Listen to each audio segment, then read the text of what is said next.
Mr. President, Honorable Head of States and Governments, dignitaries, and ladies and gentlemen. It's a great honor and privilege to address you on this 74th session of the United Nations General Assembly. It's indeed my sincere belief that the General Assembly is vital in galvanizing multilateral efforts and actions for poverty eradication, quality education, climate action, and promoting inclusivity in all its forms to advance our global agenda for people-centered development, for common progress and prosperity.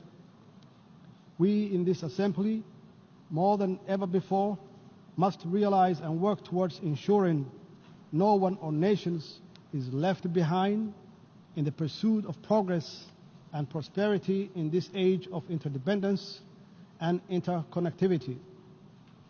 The Government of Federal Republic of Somalia warmly welcomes this year's theme for the General Assembly, which reminds us all on the importance to double our efforts through greater international cooperation to ensure we as a nations individually achieve the sustainable development goals for reducing poverty, improving the quality of education, addressing the adverse effects of climate change, and promoting partnership and inclusivity in all our actions at home.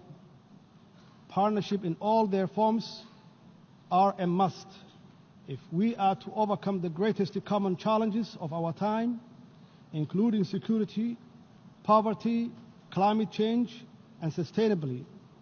In this globalized world, no nation, no matter how strong or prepared, can individually stand alone against the tide of global challenges which require common action and coordinated multilateral responses. We must strive to create the condition for individual fulfillment and common prosperity in line with the vision of sustainable development goals.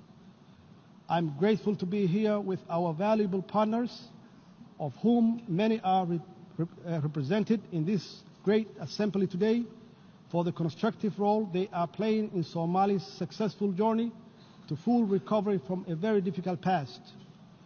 We are also grateful for the role of the United Nations has and continue to play in Somalia's development journey on the ground. We are committed to working with the United Nations to advance our inclusive national development agenda. Indeed, Somalia is a great example of the importance and success of the international multilateral system, as it has been benefited from the support of both the United Nations and its member states bilaterally. Somalia's road to recovery, led by its resilient people and government, has come a very long way, and yet we cannot be blind or remain silent on the discontent with the rise in inequality, poverty, and division caused by unfair globalization, which has become dominant in the world today. Without doubt, inclusivity in all its manifestations must come to the fore if we are to succeed in galvanizing multilateral efforts for global security, poverty eradication, quality of education, and climate action alongside the other development priorities. Mr. President, Somalia is also playing a key role in the Horn of Africa's socio-economic development, and we are confident that the cooperation between the Horn of African countries will enhance economic development, political stability, social, cultural connectivity, and most importantly, security cooperation among the countries in the region. Horn of Africa region offers unrivaled opportunities for economic development and growth for its people if we can further strengthen the political, social, and economic ties between our countries and our global partners. Horn of African states are not alone in working together towards a better future for their countries and people, because we have many friends who are supporting us all along the way for the interest of peace and security in the wider world, and we thank them. While Somalia promotes economic integration in the region and encourages its business community to invest in countries in East Africa and beyond, Somali communities continue to invest in the Republic of Kenya, which indeed contributes to the growth and economic prosperity. Somalia and Kenya are neighbors on the Indian Ocean coast of East Africa who enjoy peaceful and friendly relations. We owe much to Kenya for their steadfast support for Somali's people over the years.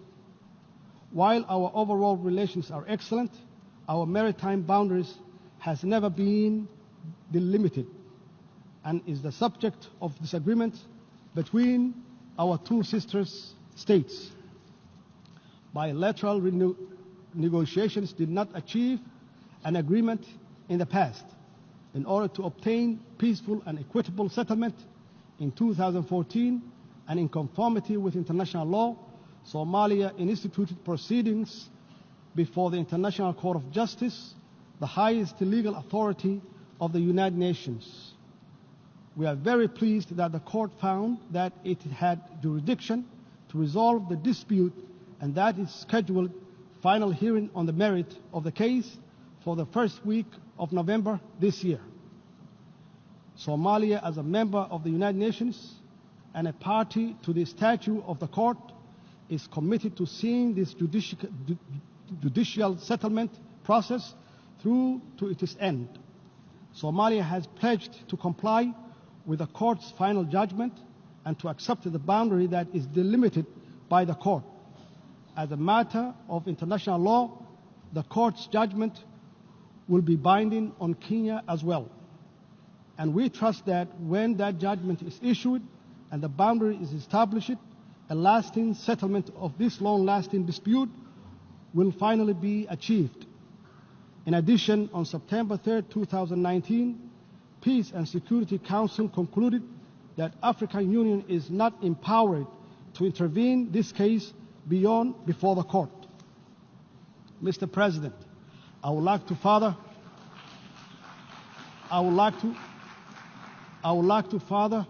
report that at the margin of the 74th United Nations General Assembly in New York, and exactly on Tuesday night, September 24, 2019, President al-Sisi of Egypt, who is also the current chairman of the African Union, convened and chaired a meeting between me and the President Uhuru of Kenya, the meeting which was very fruitful. We agreed to restore our good brotherly relationship, strengthening the diplomatic and political cooperation. We further agreed to leave the maritime dispute between the two countries to be resolved by the International Court of Justice. Somalia is committed to maintain good relationship with Kenya. Mr. President, the Somali government is strongly committed to its ambition and enabling peace building and state building agenda, and we are making clear strides toward achieving inclusive politics, strengthening democracy, and constructing the very rights-based national institutions that are the pillars of strong societies.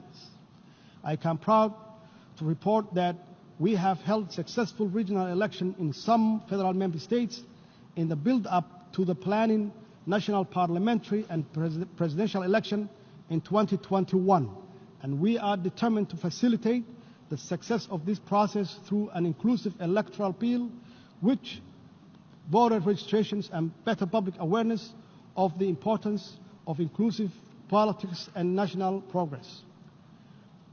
From all this, it's clear that Somalia is a historical example of reform, resilience, and people-driven progress and recovery. Today, our national discussions focuses on how to deliver inclusive politics, public services, financial and economic reforms, growing the economy, good governance, advancing regional cooperation, and how to finally defeat the threat of Al-Shabaab terrorism organizations with our valuable partners at home and abroad. Security has been our government's focus and greatest public expenditure since taking office, because everything else, including poverty eradication, quality education, climate action depends on it. We, alongside our international partners, are working tirelessly to rid the last pocket of violent extremism and their terrorist activities from Somalia. This task is by no means easy because of the violent, cowardly, and opportunistic guerrilla tactics Al-Shabaab terrorist uses, including bombing innocent civilians and private businesses. However, with our holistic strategy of de-radicalization, successful military offensives, the recovery of territory from Al-Shabaab, and the strengthening of Somali National Army and security capabilities, we are confident that our joint efforts with AMISOM and other international partners will bear fruit for Somalia, its people, and for the region and the global stability. We are building a well-trained armed force and right-based security and accountable institutions to take over the responsibility of securing Somalia. Our government, in partnership with AMISOM and other key international supporters, is working hard to achieve this through transition plan in line with the national security architecture.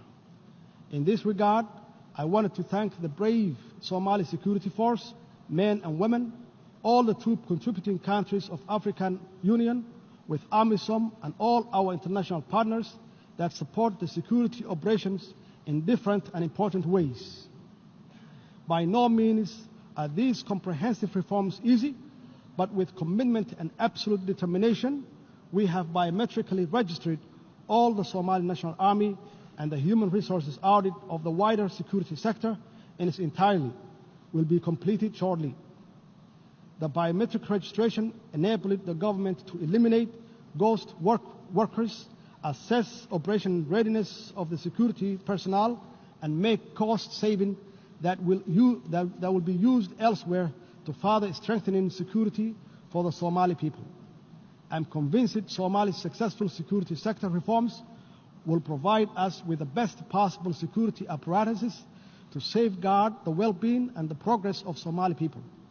Mr. President, indeed, quality education liberates, empowers, instills hopes, and unleashes the great dreams, ambitions, and innovations that will create a better world for all of us. All development anchors on education and most certainly galvanizing our multilateral efforts for any development anywhere must start with national and international support for education in all its forms. In Somalia, a key symbol of our national recovery has been the enormous expansion of education provision across the public and private sector in all stages of learning. We fully understand the need to encourage, support, and build on the existing public-private partnership model of education delivery with its strong oversight by the federal government. Despite our difficult past, today the design and delivery of quality education and its governance and delivery framework is the most crucial education objectives we set as a government. This is critical for our young generation to catch up and even perhaps leapfrog in order to compete in globalizing economy and benefit from and contribute to achieving the Sustainable Development Goals by 2030. Given the importance of quality education to Somalia's peace building and state building processes, as well as its overall development, our government has embarked on an ambitious reform program which aims to expand access to education for our children, adolescents, and youth, including those from marginalized communities, the disabled, and girls and women. We are focused very clearly on improving the quality of learning outcomes, especially at early grade levels for all learners. We are also committed to increasing enrollment rates, ensuring the market relevance of learning opportunities to sustainably grow the economy in creating much-needed jobs and injecting further confidence in our people and country's prosperity and prospects. On the practical note, the Somali government is in the process of developing an inclusive and relevant national curriculum alongside rehabilitating all public schools while working hard to establish technical vocational schools and invest in the next generation of teachers and leaders in our schools. For the 5th year in a row, Somalia held the national exam successfully, and most of our students, including those that had disabilities such as blindness, participated and succeeded. We are proud of them. We are proud of them all, and will continue to improve their learning opportunities and employment prospects through better policies, stronger partnerships, accessible facilities, and educational leadership. To strengthen quality education globally, we must all share good practices, transfer successful policy, and make the necessary link between education, opportunities, and international peace, security, and development. Mr. President, Somalia is very committed to improving the status of the country's environment and to promoting community resilience for both present and future generations. Somalia has taken major steps in instituting environmental management authorities to implement changes on the national level. The establishment of the Directorate of Environment and the Climate Change within the Office of the Prime Minister, for example, is a step in the right direction, and we are confident that the Directorate will effectively lead the development and implementation of the environmental regulations and policies. This is evidence of our commitment to climate actions for a better, cleaner, and inclusive, prosperous environment. Indeed, climate change threatens to increase the frequency and severity of environmental impacts, and Somalia and the country with a long-standing coastline in continental Africa is already experiencing the effects of rising sea levels and rising average temperature that's exacerbated by the effects of degraded land and deforestation. The 2017 drought in Somalia had significant impact on the environment, economy, and natural resources sector, with ecosystem losses. The damage is estimated at an equivalent of more than $600 million US. The loss in productivity of the natural capital indicates difficult times ahead of the livestock-based Somali economy, more so because as much as 93% of pastoral resources have been decimated and destroyed in some regions of the country. This has directly and indirectly affected the lives of livelihood of the 6.2 million persons, about 60% of population, who depend on the pastoralism.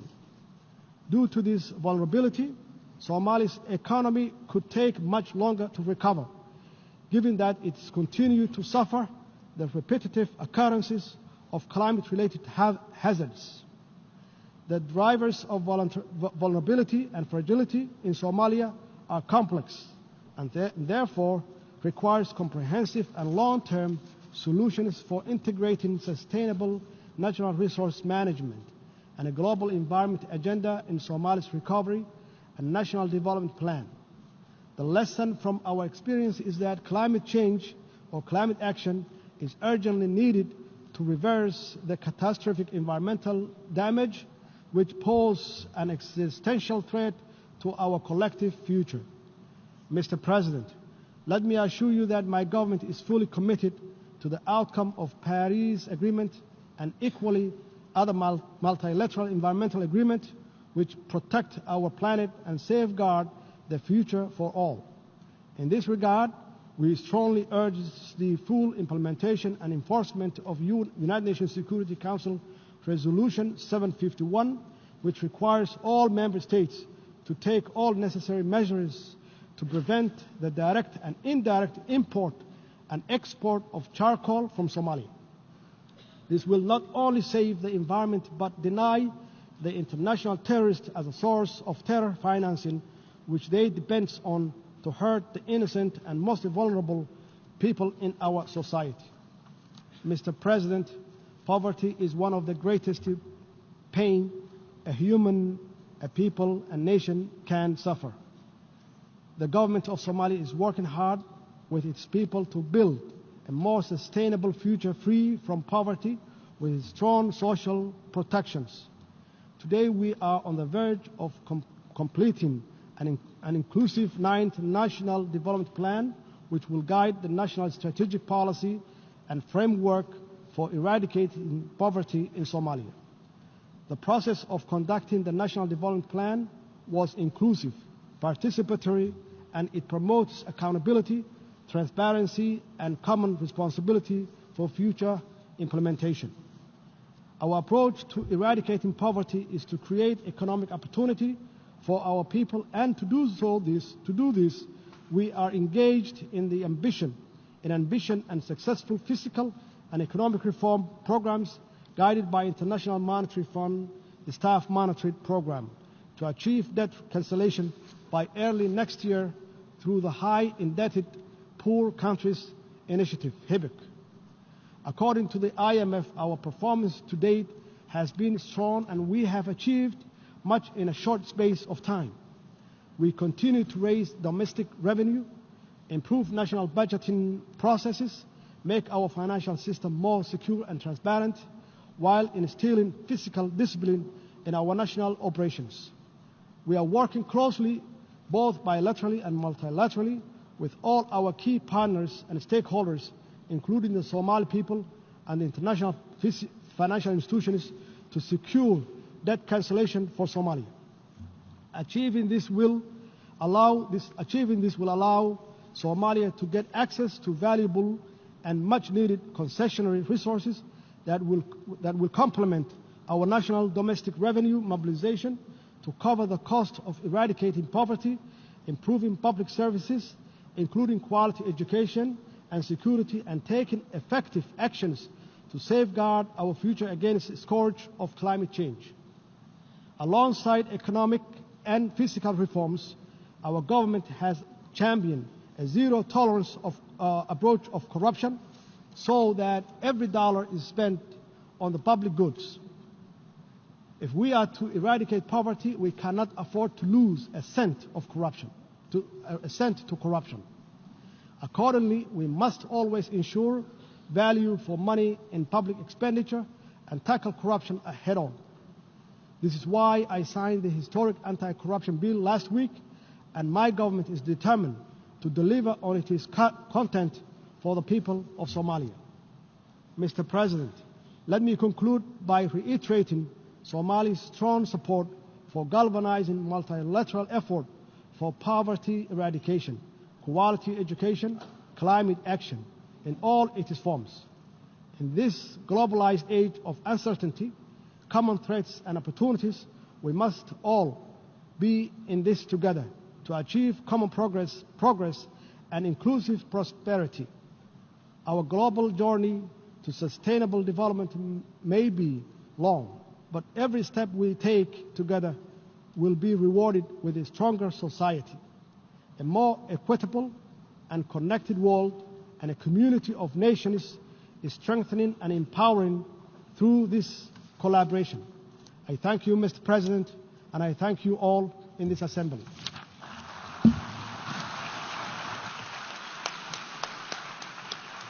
En nombre